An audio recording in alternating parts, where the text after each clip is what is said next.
everyone, welcome back to my channel. Today I'm going to share one of my most favorite homemade beef recipes. It's very easy to make in a pressure cooker, yet the result is incredibly delicious, soft, juicy and full of flavor. This recipe doesn't require a lot of effort, but the beef turns out very tender and the gravy becomes rich, creamy and packed with amazing flavors. It's the kind of beef curry that goes perfectly with rice, pulao, paratha or even naan. I have also added a few extra ingredients just to make it even more flavorful, but don't worry, it is still a simple recipe that anyone can make at home. So without wasting any more time, let's get started and make this tasty homemade beef curry together. So now I'm going to prepare a special homemade spice mix, and for that I'm dry roasting about 1 teaspoon of cumin seeds in a pan over low heat. Once the cumin becomes slightly aromatic, I'm gonna transfer it into a small grinder jar. And next, in the same pan, I'm adding green cardamom, black cardamom, cloves, black pepper and a cinnamon stick, and I'm lightly dry roasting these spices for a minute or two just until they become fragrant. Along with these spices, if you have the spices shown on the screen, you can add those as well. I didn't have these ingredients available at that time, so I just left them, but if you have them at home, you can add here itself and just dry roast them together. So here I have already added all the roasted spices to the grinder jar. Now let's blend everything into a fine powder. And yeah, just like that, our homemade beef masala is ready. As you can see on the screen, it has turned into a nice fine powder and smells absolutely amazing. And now I'm also taking cashew nuts and grinding them into a smooth powder. They'll add a rich and creamy texture to the gravy. Now let's assemble all the basic spices we will need for the marination. I have already prepared everything on a plate and you can see it here. I have taken finely chopped onions, and then I have taken about 2 tablespoons of ginger garlic paste and the cashew nut powder that we prepared earlier.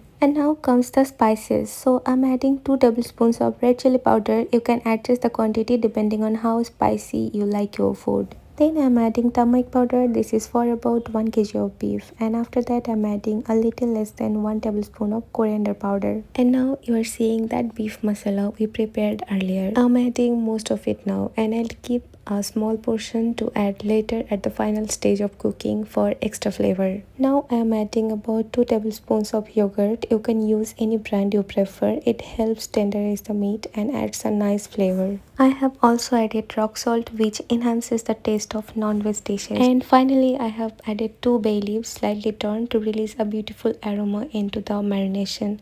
So here everything is ready to marinate. Now let's move on to the next step. So here I'm taking a pressure cooker and shifting the beef that was already cleaned, washed and properly drained. So now I'm just adding all the spices into the beef and mixing everything nicely. I'm making sure all the masala is mixed well with the beef. After mixing everything properly, I'm adding some oil at the end and giving it another good mix. So here I'm adding some groundnut oil and again mixing with the beef properly. You can use any type of oil you prefer. It completely depends on your choice. So my marination is complete. You can keep it aside for a longer time if you want, but I don't have much time today, so I'll start cooking after 10 minutes of marination. Now let's start the cooking process. As you can see, I have already placed the pressure cooker on the stove. At first I'm cooking it on high flame for about 10 minutes. This step helps the beef release its extra water and allows the masala to cook down nicely. Now you can see the beef has started releasing water, and I'm going to cook it in this water on high heat for the first 10 minutes. After cooking for 10 minutes on high heat, you can see that the water has almost dried up. Now I'm adding some hot water, only as much as needed to cook the meat properly. And yeah, always use hot water so the cooking process doesn't stop. And now I'll close the pressure cooker lid and cook it for around 30 minutes on medium to high flame. After 30 minutes of cooking, don't open the pressure cooker immediately. Let the pressure release completely on its own. Once all the steam is gone, then open the lid. At this stage, I am adding the remaining portion of the special beef masala that we prepared earlier, and also adding some green chilies for extra flavor. Now I'll just close the lid again and let it rest for 10 minutes without turning on the flame. During this time, check the salt and adjust if needed. After 10 minutes, open the lid and our delicious beef curry is ready to serve. Enjoy it hot with plain rice or pulao or even with roti. So this is how you can easily make the most delicious, soft, juicy, creamy and flavorful beef curry at home in a very simple way. I hope you enjoyed this recipe. If you like this video, don't forget to give it a thumbs up and subscribe to my channel for more amazing and easy homemade recipes. And yeah, thank you so much for watching and hope to see you all in my next video. Till then, tata, goodbye and take care.